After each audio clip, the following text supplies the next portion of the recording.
લાંબા વિરામ બાદ ઉત્તર અને મધ્ય ગુજરાતના વાતાવરણમાં પલટો. અરવલ્લી, સાબરકાંઠા અને મહીસાગરમાં વરસાદ.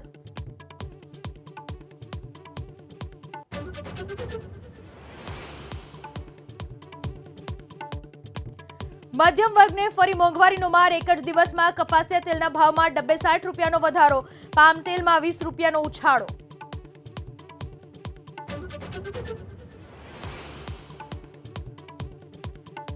જમ્મુ કાશ્મીરમાં વિધાનસભાની ચૂંટણીનું પહેલા તબક્કાનું મતદાન પૂર્ણ. 5 વાગ્યા સુધી સરેરાશ 58.19% મતદાન.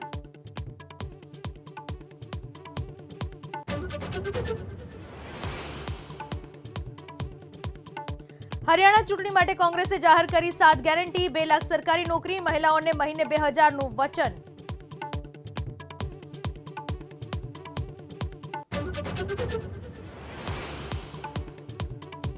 અરવિંદ કેજરીવાલ છોડશે સરકારી આવાસ અને સરકારી સુવિધા. સૂત્રોનો દાવો. 21 સપ્ટેમ્બરે નવા સીએમ આતિશીનો શપથ ગ્રહણ સમારોહ.